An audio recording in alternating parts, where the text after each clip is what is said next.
नमस्कार। पश्चिमी यूपी की मैनपुरी लोकसभा सीट, इस सीट को समाजवादी पार्टी का गढ़ कहा जाता है, क्योंकि इस सीट पर समाजवादी पार्टी का कई वर्षों से कब्जा है।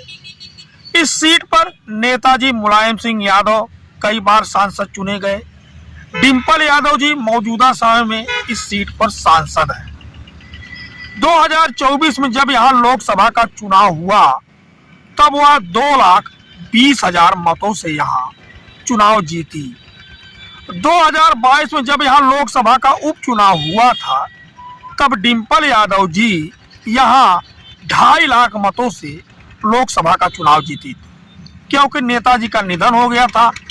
2019 में नेताजी जब लोकसभा का चुनाव लड़े थे तब 90,000 प्लस मतों से नेताजी यहाँ लोकसभा का चुनाव जीते थे। तब सपा बसपा का गठबंधन था और मोदी जी का एक लहर भी चल रही थी। अब बात करते हैं इस लोकसभा में कितनी सीटें हैं विधानसभा की। इस लोकसभा में 5 सीटें विधानसभा की आती हैं। एक मैनपुरी, एक किसनी, एक जसवंत नगर, एक करहल, एक भोगांव। 3 सीटें समाजवादी पार्टी के कब्जे में है और 2 सीटें जो है भारतीय जनता पार्टी के कब्जे में है। मैनपुरी और भोगांव सीट पर भारतीय जनता पार्टी का कब्जा है। भोगांव सीट पर समाजवादी पार्टी के प्रत्याशी जो थे आलोक साख, जो मौजूदा समय में मैनपुरी के जिला अध्यक्ष हैं, वह चुनाव लड़े थे, वह चुनाव हार गए। और मैनपुरी विधानसभा सीट पर समाजवादी पार्टी के उम्मीदवार राजू भैया भारतीय जनता पार्टी के उम्मीदवार जयवीर सिंह से चुनाव हार गए।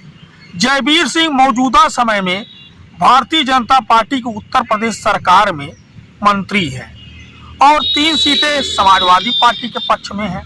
करहल सीट पर सपा के अखिलेश यादव जी 2022 में चुनाव जीते थे। शिवपाल यादव जी जसवंत नगर से चुनाव जीते थे और किसनी सीट से ब्रजेश कठेरिया जी चुनाव जीते थे। अखिलेश जी ने 2024 लोकसभा चुनाव में कन्नौज से चुनाव लड़ा और उन्होंने इस्तीफा दे दिया।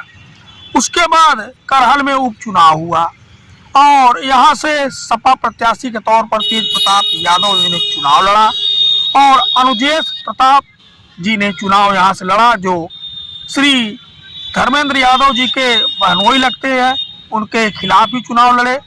लेकिन तेज प्रताप यादव ने उनको 10,000 से ज़्यादा मतों से चुनाव हराया। अखिलेश यादव ने यहाँ जब विधानसभा का चुनाव लड़ा था तो उनके जीत का अंतर करीब 67,500 मत का था, लेकिन वह जो अंतर घट गया करीब 14,000 का रह गया। और सबसे ज़्यादा मतों का अंतर यहाँ जो था इस पूरे लोकसभा में विधानसभा का चुनाव का, वह शिवपाल सिंह यादव जी का था। 90,000 से ज़्यादा मतों का जसवंत नगर में शिवपाल सिंह यादव जी ने हराया था भाजपा प्रत्याशी को। अब आपको बता दें 2027 में अगर समाजवादी पार्टी इस सीट पर अच्छी तरह से तैयारी करती है तो पूरी तरह से क्लीन स्वीप कर सकती है, क्योंकि यहाँ जो प्रत्याशी 2022 में थे एक तरह से प्रत्याशी सभी वही डिक्लेयर है।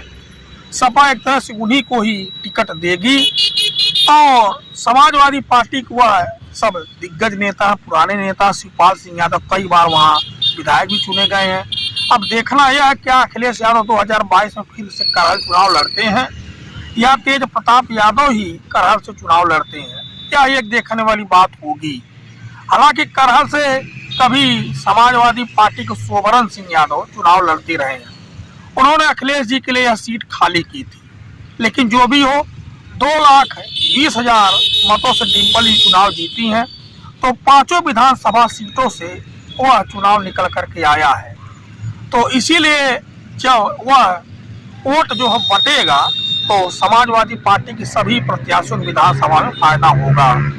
तो इसीलिए समाजवादी पार्टी को विधानसभा चुनाव में इसका फायदा मिलने जा रहा है। हालांकि डिम्पल यादव को सबसे ज़्यादा फायदा जो है जसवंत नगर विधानसभा क्षेत्र से हुआ था। बाकी आप क्या कहेंगे इस विषय पर?